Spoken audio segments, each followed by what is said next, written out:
Et salut à tous, comme tous les jours à 17 h, on se retrouve pour parler MMA. On est le vendredi 8 décembre 2023 et aujourd'hui au programme, l'UFC du week-end. On parlera notamment des deux combats principaux, celui opposant Song Yadong à Chris Gutierrez et aussi celui opposant Khalil Rountree à Anthony Smith. On aura aussi un mot du retour de Jiří Procházka. On parlera aussi de Brice Mitchell qui prend le short notice contre Josh Emmett. Il y aura aussi plein d'autres informations. C'est parti.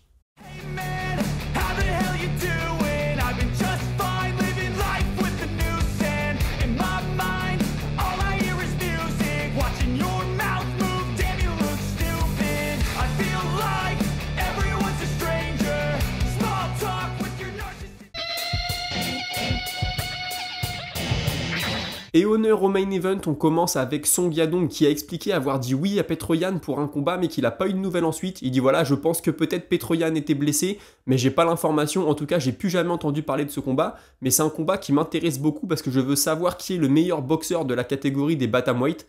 Écoutez, il a raison, lui et Petroyan ont une très belle boxe, moi je pense que ça donnerait un très beau combat. Il y a de fortes chances que ça se passe debout. Si on peut avoir un combat comme ça, moi je suis preneur. Il explique aussi qu'il aime beaucoup les main events. Je crois que là, ça va être son 3e de suite. Il dit, moi, c'est la chose que j'aime. Tu as toute la lumière sur toi. C'est un bon coup de promotion. Donc, je peux être que content d'avoir de nouveau un main event ce week-end. Et il explique qu'il a eu l'information qu'il combattrait Gutierrez il y a un peu plus d'un mois. Donc, ça lui a laissé un mois pour se préparer. Il dit que c'est plutôt suffisant. Il explique que c'est un bon striker, qu'il a de bons kicks, qu'il a de bons contres. Mais que lui, ce qu'il vise, c'est un KO. Il dit, moi, je veux mettre un KO et mettre un KO le plus vite possible. C'est vraiment ce dont j'ai envie pour solidifier ma place dans le ranking. Il a dit, il faut que je fasse un statement, c'est-à-dire il faut que je montre que je suis meilleur que lui, que je montre que moi je suis tout là-haut. Parce que oui, c'est vrai, Gutierrez est un peu derrière lui dans les rankings, donc perdre un combat comme ça le ferait dégringoler. Donc voilà, s'il veut cimenter sa place ici, forcément ça lui donnera pas un combat pour le titre. Il est très lucide là-dessus, hein. Il a dit, moi je pense que j'ai encore 3 combats avant d'arriver au titre, et je pense qu'il a raison. C'est un très bon combattant, Song Yadong, mais il a quand même eu quelques défaites. Surtout contre le top de la catégorie, si je dis pas de bêtises, il avait perdu contre Cory Sandhagen. Et c'est une catégorie où il y a énormément de monde, donc forcément ça prend du temps de grimper les échelons. Et il explique aussi que l'événement n'a pas eu lieu en Chine, il sait pas pourquoi. Il dit honnêtement, moi j'ai pas eu l'information, j'étais très content de combattre en Chine devant mon public. Il explique qu'en Chine c'est une star. Il dit ouais, moi je vis aux États-Unis parce que déjà il y a des très bons sparring partners, la qualité des entraînements est terrible. Mais il dit surtout, si je reste en Chine, je suis énormément sollicité. Quand je sors de chez moi, il faut toujours que je sois très bien apprêté. Parce que c'est une vraie star là-bas. Il dit, il faut que je voyage partout dans le pays parce que j'ai beaucoup de sollicitations. Alors qu'aux États-Unis, je suis un anonyme. Hein, je peux sortir comme je veux, quand je veux. Je peux m'entraîner très bien aussi, mais tous mes entraînements sont prévus à l'avance. Il dit, je sais que tel jour, je vais m'entraîner à telle heure, je vais faire tel entraînement. Alors qu'en Chine, il y a trop de sollicitations et du coup, mon emploi du temps est toujours bouleversé. Et il explique aussi qu'il aimerait beaucoup affronter Umar Nurmagomedov, que ça ferait un super combat. Je suis d'accord avec lui, et puis battre Umar Nurmagomedov, pour le coup, ça le mettrait dans les conversations très très intéressantes, parce que Umar, beaucoup le voient comme un futur champion, excusez-moi, donc forcément, avoir une victoire contre lui, ça serait énorme. Et il explique qu'il n'a pas combattu en Chine depuis 4 ans, et que forcément, ça lui pèse un petit peu, il voudrait combattre devant son public. Il explique que dans le combat entre Chito Vera et O'Malley, il aimerait beaucoup que Vera s'impose parce que lui, il a une victoire contre Vera. Il dit du coup, si Vera devient champion, peut-être qu'il va dire qu'il veut sa revanche contre moi, donc ça pourrait me faire accéder au titre un peu plus rapidement. Mais il explique quand même que Sean O'Malley, selon lui, est meilleur striker et que ça va donner un combat très intéressant. Concernant son adversaire, Gutierrez, il explique qu'il s'est toujours entraîné pour un 5 rounds, parce que ça va être son premier 5 rounds à l'UFC. Il dit moi je me suis toujours entraîné dans cette optique-là, donc c'est pas forcément dérangeant. Et il explique aussi qu'une victoire le rapprocherait de la ceinture. Alors ça c'est vrai, ça lui ferait faire un joli bond au classement, parce que là il avait pris une défaite très serrée, et puis il a repris une victoire. Donc il est sur défaite-victoire, donc forcément, puis battre Song Yadong, ça pourrait lui donner sa place dans le top 5, je sais pas, mais en tout cas, entre le top 10 et le top 5, en tout cas, il serait dans les conversations très intéressantes et son prochain combat serait forcément contre un gros nom de la catégorie. C'est une sacrée étape, hein, Song Yadong, il a un peu le rôle du gatekeeper là, dans ce combat-là, j'ai envie de dire, gatekeeper de luxe, mais quand même. Et il explique que sa défaite lui a fait très mal parce qu'il dit ouais, c'est pas comme un match de foot. Un match de foot, tu joues des dizaines et des dizaines de matchs dans la saison, tu perds un match, c'est pas grave, tu rejoues le week-end prochain. Et dis-moi là, quand j'ai perdu ce combat-là, ça m'a fait faire un bon retour en arrière. Il a fallu que je me remette à l'endroit dans ma tête. Et forcément, ça m'a pas fait du bien. Et il explique aussi que combattre, c'est effrayant. Il dit, ouais, tous les mecs qui disent qu'ils ont pas peur d'aller combattre, moi je trouve que c'est effrayant. En plus, ce week-end, main event. Donc il est très réaliste de ce côté-là. Il dit, ouais, nous, on aime tous les deux le striking, que ce soit Song Yadong ou moi. Je pense que le combat va se passer debout, mais moi, je sais tout faire. Il dit, si ça va au sol, ça sera pas l'inconnu non plus. Bon écoutez, dans ce combat-là, moi je vois plutôt Song Yadong passer. Alors, on n'est pas à l'abri d'une surprise, hein. Gutiérrez, je n'enlève rien du tout, mais j'ai l'impression que le Chinois, ça fait un moment qu'on parle de lui. Voilà, certaines personnes disent pourquoi pas un jour champion. Moi je trouve qu'il est encore un petit peu limité, mais il a encore le temps de progresser, il est encore jeune. On verra hein, quand on fera nos petits paris du week-end. Moi je pense que je vais mettre la pièce sur Song. On passe au co-main event avec Khalil Rountree. Alors voilà, à la base, il devait pas affronter Smith. Hein. C'est parce que son adversaire s'est blessé, donc Smith a pris la place. Et il explique que oui, c'est vrai que le nom de Smith, c'est un peu plus excitant. Il dit, bah ouais, voilà, je veux rien enlever à mon ancien adversaire. Mais là, c'est vraiment un nom. C'est un gars qui a eu sa chance à la ceinture. C'est un gars qui a affronté John Jones. Il est là depuis des années. Donc ouais, ça m'excite un peu plus. Il dit, ça va me faire gagner un peu plus de notoriété. Ça va peut-être m'amener de nouveaux fans. Il y a peut-être des gens qui me connaissent pas. Puis de me voir contre Anthony Smith, ça peut me faire que du bien. Et puis il dit, pour ma carrière, d'avoir le nom d'Anthony Smith dans mon résumé, comme on dit, dans mon palmarès, c'est forcément une très bonne chose. On lui a demandé comment il voyait le combat, une soumission, un KO. Il dit, écoute, moi je veux surtout faire un combat qui va plaire aux fans. Alors ça c'est intelligent de sa part, parce que c'est vrai que quand tu veux monter dans les rankings, quand tu veux être propulsé un petit peu, plus tu vas plaire aux fans, plus les gens vont regarder tes vidéos, plus les gens vont être satisfaits de ce que tu as fait, plus tu peux accéder rapidement à des conversations très intéressantes. On lui dit, t'as vu, Johnny Walker, il est tout là-haut, lui aussi, là, il va combattre contre Ankalaev. Le premier combat s'était arrêté sur une décision de l'arbitre. Il lui dit, est-ce que si tu gagnes ce week-end, t'aimerais bien appeler Walker? Parce que Walker l'avait battu, hein. Il avait mis, c'était dans le premier run de Walker, quand il semblait invincible, il avait battu Khalil Rountree. Et il dit, écoute, honnêtement, j'ai perdu, c'est comme ça. Est-ce que ce combat aura lieu? J'espère, mais maintenant, ça m'empêche pas de dormir la nuit. Donc, si on se réaffronte un jour, tant mieux, sinon tant pis. Il explique aussi que d'être en co-main event, ça va le préparer pour la suite. Il dit, moi, le but, c'est d'avoir un main event, je serais très content. Il dit, voilà, là, je suis en main event, il y a un peu plus de lumière sur moi, donc j'espère que le prochain combat sera un main event. Écoutez, avec une victoire contre Anthony Smith, pourquoi pas, il pourrait être main event d'un Fight Night. Moi, je pense que c'est complètement possible. Et enfin, il explique, là, il est sur 4 victoires de suite, 3 ou 4 victoires de suite. On lui dit, alors, est-ce que tu t'es réinventé? Est-ce que tu as trouvé la clé de la réussite? Il dit, non, la clé de la réussite, c'est la discipline. J'ai toujours été très discipliné dans la cage, en dehors de la cage, et je pense que là, ça commence à porter ses fruits. On passe à son adversaire, Anthony Smith. Alors il explique lui qu'il devait déjà s'affronter il y a quelques années sur un short notice. Pareil, Rountree avait perdu son adversaire, mais ça s'était pas fait. Il dit ouais, moi j'avais dit que je pouvais prendre le combat, mais il dit voilà, après le short notice n'avait pas eu lieu, donc c'est pas grave, ça se fait finalement maintenant. Il dit en plus je devais prendre le gagnant de son combat, là le combat qui devait avoir lieu, normalement je devais prendre le gagnant, donc j'avais déjà commencé à les étudier les deux. Et puis du coup quand j'ai appris que son adversaire était blessé, qu'on m'a proposé le combat, j'ai tout de suite dit oui. Il explique aussi que le combat devait avoir lieu, je crois que c'était à l'UFC Austin, je veux pas dire de bêtises, mais il dit moi je leur ai dit ok je veux bien prendre le combat mais je suis trop court pour faire le poids, je crois qu'il avait que 10 jours. Il dit donc j'ai que 10 jours pour faire le poids, c'est impossible, si vous voulez on fait un catchweight. Et il dit ouais je sais que l'UFC et Dana White sont pas fans des catchweight, du coup ils m'ont donné une semaine de plus pour pouvoir faire le poids et du coup le combat a lieu ce week-end. Ça j'étais pas au courant, hein, je l'ai appris. Il dit voilà, Rountree, ok, il est sur 4 victoires de suite, je le respecte beaucoup, c'est un combattant que j'aime beaucoup. Il dit maintenant, voilà, les gars qu'il a combattus, c'est des gars qu'il devait battre. C'était la logique qu'il les batte, et moi je trouve que contre Jacobi, il a été très très limite, je pense même qu'il a perdu ce combat. Il dit maintenant, voilà, je veux rien lui enlever, il est quand même sur 4 victoires de suite, je respecte ça. Il explique que c'est un combattant qui est puissant et explosif, très dur à mettre au sol. Il dit moi je suis le meilleur au sol, tout le monde le sait, mais maintenant c'est vrai que c'est très compliqué de mettre Khalil Rountree au sol. Alors il pense qu'avec une bonne performance, il peut se remettre dans la conversation pour le titre. Moi je pense pas, je pense qu'il est encore un peu loin. Quand tu sais que là va y avoir le combat entre Rakic et qui devait affronter Blachowicz, on va en reparler, du coup c'est Prochaska qui risque de prendre le combat. Ça va être un combat pour le titre peut-être. T'as aussi Walker Ankalaev, t'as Jamal Hill qui risque de revenir. Donc moi je pense qu'il est encore, au moins s'il gagne là, il est encore à 2 combats à mon avis d'avoir potentiellement une chance pour le titre. Et il l'avoue aussi, il dit ouais c'est vrai qu'il y a quand même beaucoup de monde devant moi, alors on verra. On lui a demandé s'il voyait Pereira régner dans la catégorie. On lui dit ouais Pereira avec son style, est-ce que tu penses qu'il peut enchaîner les victoires et garder la ceinture à un bon moment? Il dit honnêtement je pense qu'il peut avoir un long règne, mais attention il y a des gars qui vont lui poser problème si on parle du style, notamment le style de lutteur d'Ankalaev, ça peut être un gros problème pour lui. Et il dit et moi aussi je suis bon au sol et mon style peut lui poser problème. Bon, écoutez ça c'est forcément il va pas dire moi je vais me faire détruire face à Pereira, on s'en doute bien pardon. Il explique aussi que de prendre le short notice, c'est moins de stress. Il dit ouais, tu vois, quand t'as un combat de prévu pendant des semaines à l'avance, tu stresses, la pression elle monte. Il dit moi j'ai pris le short notice, j'ai pas toutes ces semaines de stress, donc je pense que c'est un avantage pour moi. Il dit j'espère que Khalil Rountree ne pense pas que je suis fini. Il y a beaucoup de gens sur les réseaux qui disent que voilà, Anthony Smith, ses meilleurs jours sont derrière lui, etc. Il dit si Rountree pense ça samedi soir, crois-moi qu'il va passer une très longue nuit. Ça c'est pas faux. Rountree le pense peut-être. Mais voilà, quand tu vas affronter un adversaire, si tu le prends à la légère, ça peut très très mal se passer pour toi. Ça, on le sait, on l'a vu plusieurs fois dans l'histoire. Et il est quand même assez honnête, il dit oui, je vais être honnête avec vous, j'ai eu des nuits où j'étais pas là, des soirées où je suis venu pour combattre et vraiment j'étais pas là, je sais pas, j'étais pas dedans. Donc je comprends aussi que les gens puissent croire que je suis terminé. Écoutez, avant de continuer avec le MMA, je vous propose un petit détour par la Minute Box. Minute Box qui va concerner surtout Mike Perry, donc plutôt du bare knuckle. Et il est revenu sur son combat du week-end contre Eddie Alvarez. Il dit ouais, il me touchait beaucoup, mais je sentais qu'il frappait pas fort. Moi, je frappais beaucoup plus fort. Il dit il y a beaucoup de gens qui me disent ouais, mais bon, t'as battu Alvarez, t'as vu comment Alvarez il s'était fait détruire par Conor McGregor. Et il dit alors déjà moi Alvarez, je l'ai battu plus vite que McGregor. Il dit puis surtout que Alvarez il a beaucoup progressé dans le boxe depuis son combat contre McGregor, il a beaucoup appris de ça, donc ça n'enlève rien du tout à ma victoire. Il explique qu'il adorerait faire un combat contre Masvidal. Il dit je le respecte beaucoup, on s'est déjà rencontrés, on en a déjà parlé même. Il dit voilà, c'est un gars que j'adore. Moi je regardais ses vidéos sur le net quand j'étais jeune, ces vidéos qu'il faisait à main nue dans les jardins, tout ça. Il dit c'est comme ça qu'il s'est fait connaître, hein, je le rappelle, Masvidal. Il dit maintenant ça serait un honneur de l'affronter. Il dit aussi ouais, Ned Diaz, on en a déjà parlé, mais Ned Diaz j'ai l'impression que je pourrais le battre. Alors que Masvidal, il y a une petite inconnue. Masvidal ça donnerait un combat beaucoup plus compétitif.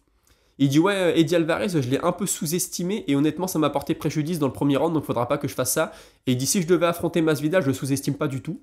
On lui a aussi demandé s'il se verrait affronter Jake Paul ou Darren Till. Il dit ouais, pourquoi pas, mais ces mecs-là ils veulent mettre des gants. Moi je veux faire du bare knuckle, donc pour l'instant c'est pas trop possible. Et concernant Darren Till, il dit ouais, déjà il doit prouver ce qu'il vaut en boxe ou en bare knuckle avant de m'affronter. Et Ariel Helwani, il dit ah sérieusement, pourtant ça ferait un super combat, Darren Till et toi.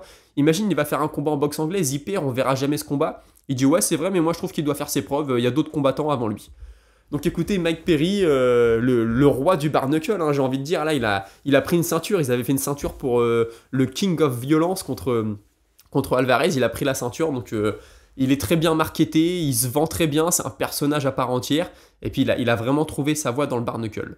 Écoutez, on retourne au MMA tout de suite avec Arman Tsarukyan qui est revenu sur sa prestation du week-end. Il a notamment déclaré que c'est le coup de poing qui a mis KO Dariush. Il dit non, c'est pas le genou, c'est une combinaison que j'avais beaucoup travaillé à l'entraînement, mais c'est vraiment quand je l'ai touché avec le poing que je l'ai mis KO. Le genou, c'était surtout une feinte. Et il explique qu'Oliveira n'a aucune chance contre Islam Makhachev. Il dit ouais, je vois pas du tout ce qu'il va faire de différent de la première fois. Je pense que Islam va gagner. Et il est revenu aussi sur ce qu'a dit Dan Hooker. Dan Hooker avait dit que Islam Makhachev n'affronterait jamais Tsarukyan, qu'il allait prendre sa retraite avant. Et lui, il dit non, c'est faux. Je pense que Islam Makhachev, c'est un compétiteur, il va affronter les meilleurs. Et je pense qu'il m'affrontera quand je serai arrivé là. Et il explique aussi que Poirier et Gedji veulent un combat facile. Il dit c'est dommage parce que moi j'aurais bien affronté notamment Gedji. Mais il dit j'ai l'impression que les deux veulent un combat facile et moi je suis un match-up un peu chiant pour eux. Ça c'est pas faux, c'est un gros lutteur. Gedji, on sait que la lutte contre Khabib, il avait pas trop existé. Bah, Poirier, même si son sol est loin d'être mauvais, il s'est fait soumettre par Oliveira, il s'était fait soumettre par Khabib. Donc contre Tsarukyan, on peut se dire que peut-être l'issue serait la même. Il explique aussi qu'il s'entraîne à l'American Top Team depuis son premier combat contre Makhachev et que Poirier s'entraîne là-bas. Il dit ouais, c'est vrai, on s'est déjà vu quelques fois, mais je pourrais quand même le combattre. Il dit aussi si je devais choisir entre Gedji et Poirier, je prendrais plutôt Gedji parce que Poirier il sort d'une défaite. Et du coup, bah, si je le bats, on va dire ouais, mais bon, t'as battu un gars qui sort d'une défaite, ça te donne pas une chance pour le titre. Et ça, je suis d'accord avec lui. Gedji, c'est le contender numéro 1, peut-être derrière Oliveira, donc le battre, forcément, ça le mettrait dans la conversation. Il explique qu'il a beaucoup de respect pour lui, mais que bon, c'est le business, et s'il veut accéder à la ceinture, il faut battre les meilleurs. Il dit après, sinon, on peut aussi me donner un combat contre Oliveira, et puis comme ça, le gagnant a à coup sûr un combat pour le titre. Bon, moi, ça me semble un peu mort, parce qu'Oliveira, c'est quasiment fait. Là, il va avoir son combat contre Makhachev.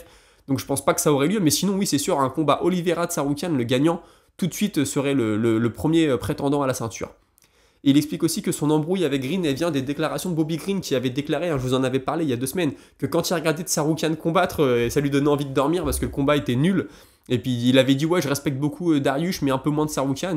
Il dit ouais, du coup quand je l'ai vu dans le hall d'hôtel, j'ai voulu avoir une explication avec lui, moi je voulais pas me battre, c'est lui qui a commencé à me pousser, du coup je l'ai repoussé, voilà, enfin bref, après c'est parti.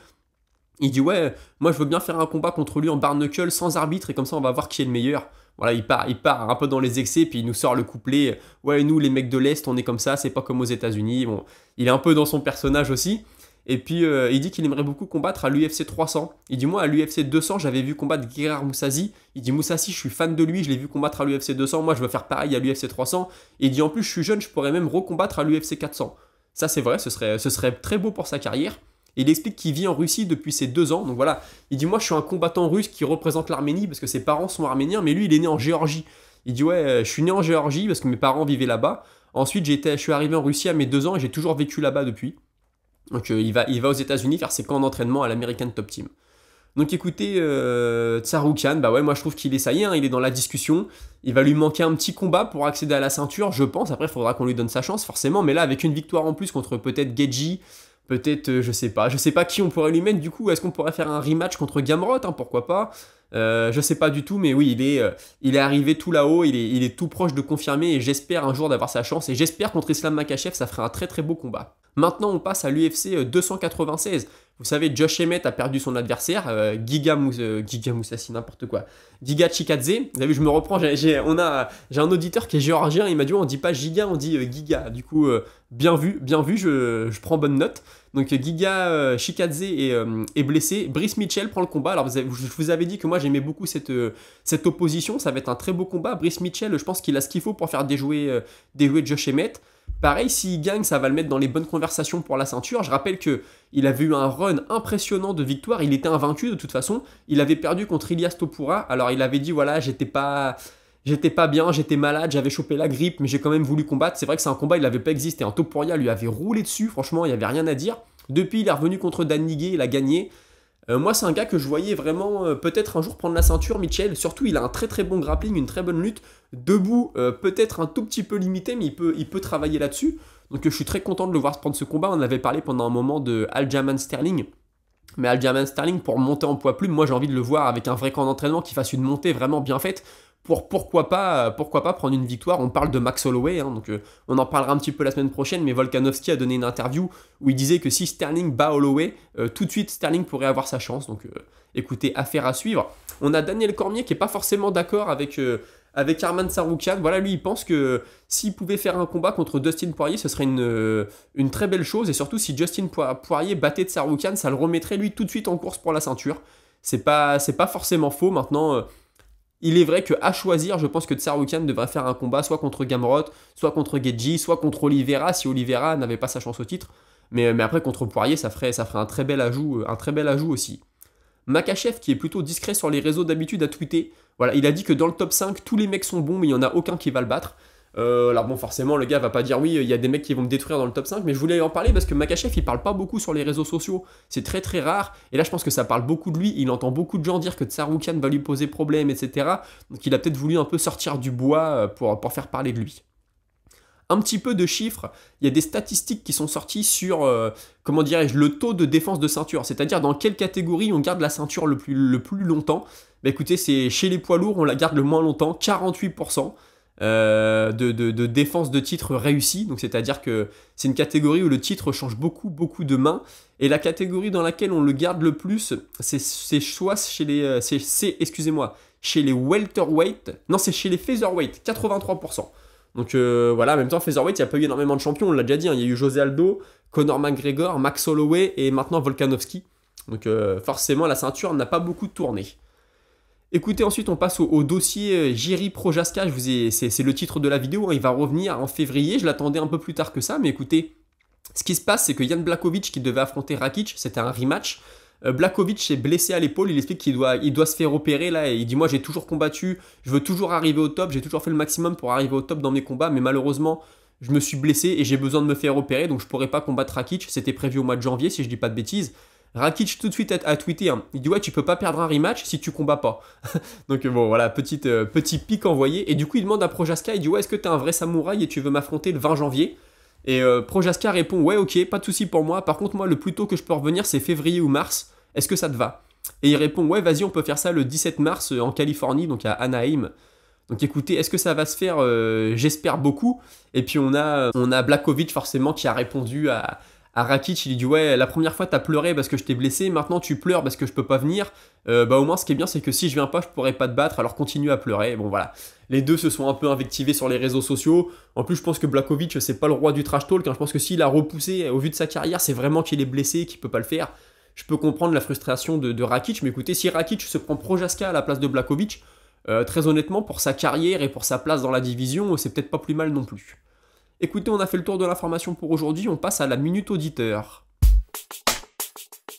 Minute Auditeur qu'on commence avec David Rousseau qui me dit « Je suis un grand fan d'Anthony Pettis et je préfère le voir au karaté combat plutôt que de se faire démolir la face au bar knuckle. » Ah bah ça c'est sûr. Moi je suis entièrement d'accord avec toi. Pétis, on le sait, il aime l'argent. Je pense qu'il a beaucoup cramé dans sa carrière en plus. Pendant un moment, je voyais, il avait acheté les voitures, les grandes maisons, tout ça. J'espère qu'il en a gardé un peu de côté quand même, donc il risque peut-être d'avoir besoin d'argent. Mais maintenant, c'est sûr que pour sa santé, il est mieux aller au karaté combat qu'au barnacle. Surtout qu'au barnacle, à mon avis, il prendrait nul autre que Mike Perry, donc ça pourrait très très mal se passer. Un petit mot de... Ah oui, Remote Console, qui me dit, ouais, attention, quand t'as dit collège, en parlant de... Je vous disais que Colby Covington, quand il était au collège pour faire de la lutte, ça s'était mal passé. Enfin bref, je vous ai parlé de ça mercredi. Mais oui, collège, bien sûr, c'est pas le collège comme nous, entre nos 11 et nos 14 ans. Hein, c'est plutôt le collège, lui me dit plus l'université. Mais oui, au moins à partir de 16 ans, puisque de toute façon, il a dit qu'il s'était fait prendre avec de l'alcool au volant. Donc oui, bien sûr, c'est pas le collège à 11-14 ans, il était bien plus vieux que ça.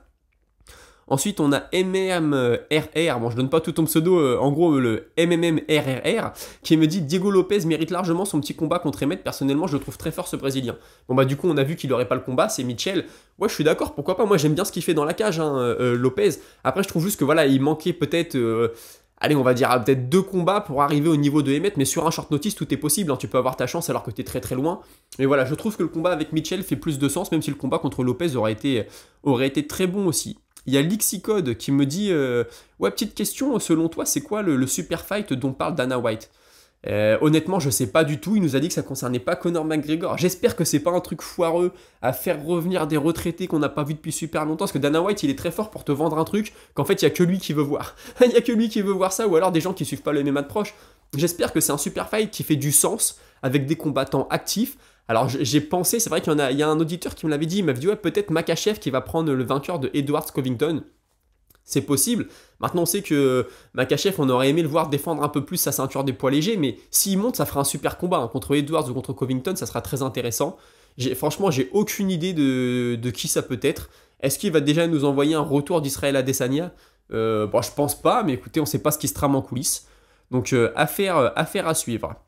Écoutez, je vous remercie d'avoir suivi l'émission, je vous souhaite de bons combats pour le week-end. Vous l'avez compris, moi, dans notre petit défi pari, je pense soit parier sur Song, soit sur Kevin Jousset. Les deux sont favoris, je crois que Kevin Jousset, il est à 1,40 et Song à 1,26. On a 5 € et quelques sur la cagnotte, la semaine dernière, on a gagné. On a fait un pari gagnant la semaine dernière. Donc écoutez, dites-moi ce que vous en pensez. Moi, je pense peut-être mettre sur Jousset, on va être un peu chauvin, on va parier sur le français.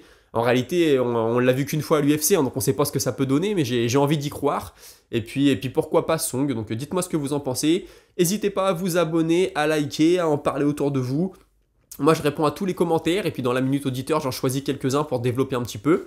Écoutez, passez un bon week-end, on se retrouve lundi 17 h. Salut!